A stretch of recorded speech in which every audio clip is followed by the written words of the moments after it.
Oke, sahabat Napak Tilas, jumpa kembali di channel YouTube Napak Tilas. Kali ini kita akan membahas terkait dengan ikat kepala nih, seperti yang saya pakai sama Mas Jai pakai. Dan kami sendiri di Napak Tilas ini sebenarnya ada program Bangga Pakai Ikat Kepala Nusantara. Nah, kita akan kupas habis nih dengan Mas Jai terkait dengan ikat kepala tersebut. Mas, boleh disampaikan nih ke teman-teman sahabat Napak Tilas, apa sih ikat kepala itu? Ya. Jadi kalau secara bahasa, ikat itu adalah penutup kepala yang pertama kan, yang pelindung dari hawa panas dan lain sebagainya. Cuman kalau secara filosofis, jadi ternyata ikat itu punya makna ajaran juga kan. Jadi filosofi dasar ikat itu adalah ikat tanah mustakamu supaya aja gumede. Tuh, jadi ikatlah kepalamu supaya jangan membesar. Maksudnya dengan menggunakan ikat diharapkan kita itu jangan sampai berlaku sombong, jangan sampai besar kepala. Nah, terus yang kedua yaitu kaitan dengan Tuhan. Ikat itu ya iku kudu apal ning sifat kang seket. Jadi harus hafal, harus mengerti, harus memahami tentang sifat yang 50.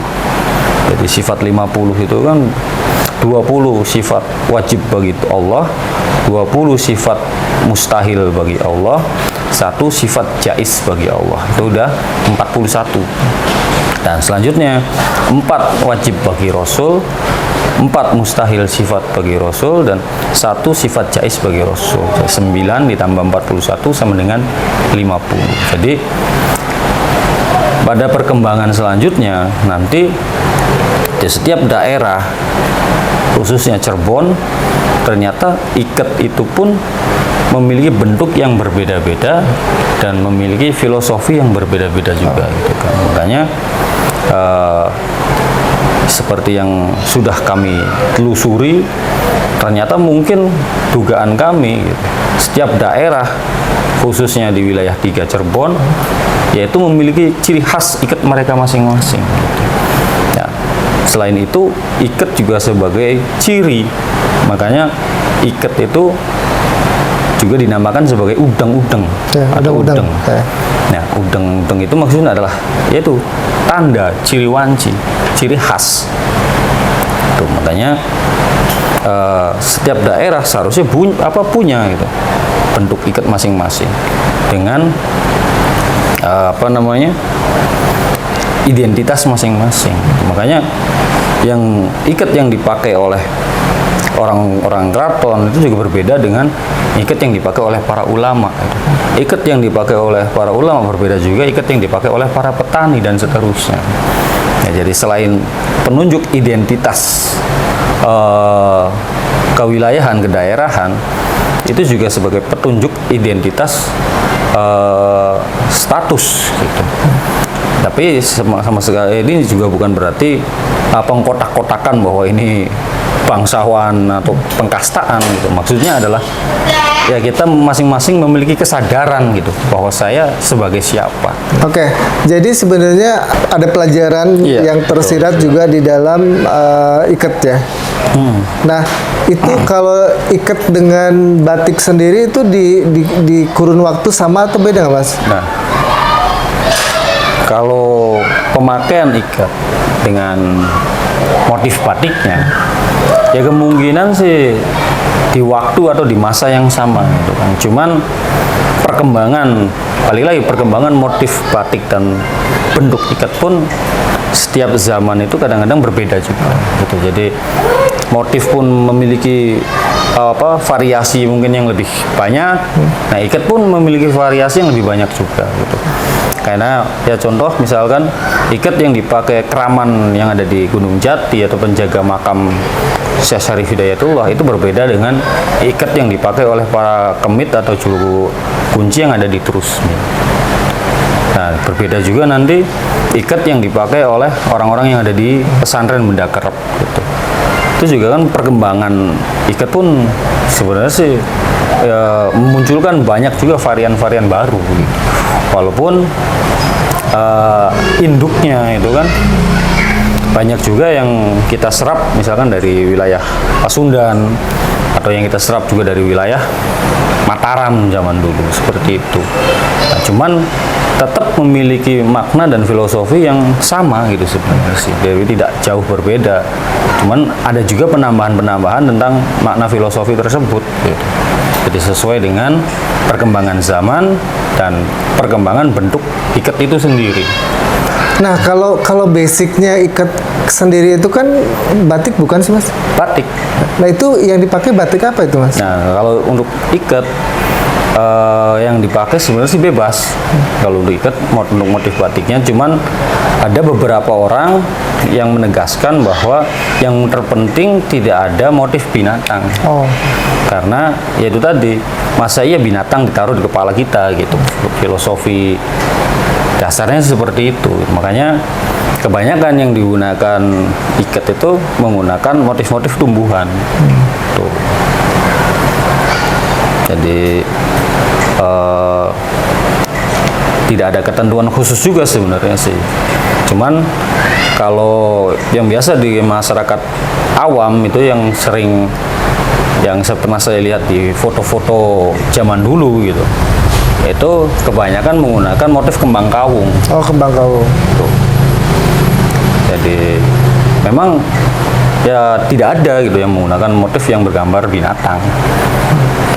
Nah, kalau tadi kan batik itu lebih ke concernnya adalah dicorak ya, di motif lah ya. Iya. Kalau ikat kepala sendiri itu concernnya di apa nih? Di bentuk ikatannya atau apanya tuh Mas? Nah, dari kalau ikat kepala itu concernnya adalah di bentuk ikat kepalanya. Nah, seperti yang ini saya pakai itu biasa digunakan di daerah Cirebon Timur, kayak Benda Kerep, kayak Buntet, itu biasanya pakai motif seperti ini. Nah, nanti di Trusmi beda lagi bentuknya. Tapi walaupun sama-sama disebut sebagai ikat kutagara, cuman bentuknya ya beda-beda, stylenya, gayanya beda-beda gitu. Jadi kalau diikat itu cenderung di bentuk akhir daripada ikat itu sendiri, walaupun makna filosofi dasarnya tetap semuanya sama gitu. Seperti apa, dua hal tadi, cuman nanti ada penambahannya itu tadi di pas selesai dari bentuk ikatnya. Ya, kayak misalkan di model Benda Kerep atau apa namanya, model Syekh Kiai Mas'ud. Nah, itu misalkan ini juga ikat ini konon dipakai oleh para laskar perang Gedongdong zaman dulu, apa tahun 1800 sekian, untuk sebagai simbol perlawanan. Nah, makanya ini ada apa namanya, agak atas satu, ini maksudnya adalah kepasrahan dan ketawakalan kita kepada Tuhan untuk siap menghadapi perlawanan. Nah, didasari dengan 17 lipatan di sini. Nah, itu maksudnya adalah 17 rakaat dalam sholat.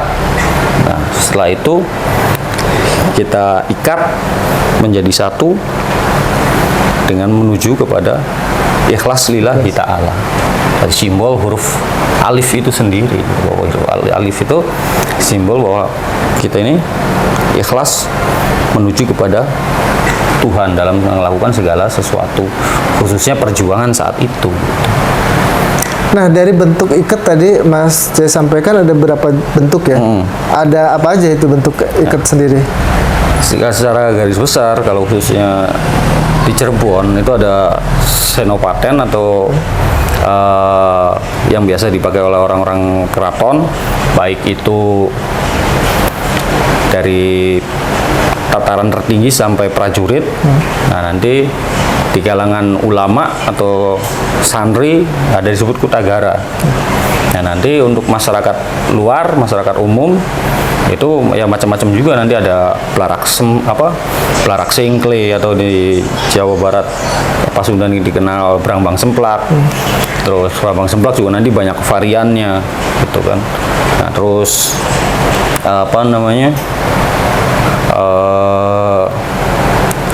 saung galing atau ayam malas dan lain sebagainya. Jadi bentuk varian ikat itu sebenarnya banyak sekali gitu. Cuman yang sudah kami telusuri itu baru sekitar berapa bentuk 17 yang baru berhasil kami rekonstruksi bahwa bentuknya seperti itu, baru lalu kami tiru. Itu pun sumbernya adalah dari foto-foto zaman dulu. Kecuali yang masih eksis sampai sekarang itu kan kayak yang di Gunung Jati, seperti yang ada di Trusmi, terus yang ada di Benda Kerep, itu kan kita bisa belajar langsung. Tapi kalau untuk ikat-ikat yang lainnya kita hanya mengandalkan dari foto-foto zaman dulu. Orang-orang zaman dulu yang menggunakan ikat, kita coba pelajari, lalu coba kita tiru seperti itu. Nah, dari berbagai jenis batik tersebut kan itu ada metode membuatnya ya Mas Iya. ya. Pasti ada sisi unikan, ada yang membedakan antara satu model dengan model yang lainnya nih. Misalnya Kutagara berbeda dengan model apa tadi? Senopaten. Senopaten misalnya. Nah, kalau saya sekarang itu kan lebih banyaknya itu beli jadi Mas. Iya. Sudah beli jadi di pasaran, di supermarket, terus saya pakai kan. Iya. Nah, jadi saya tidak memahami bagaimana sih proses membuat ikat kepala tersebut. Ya.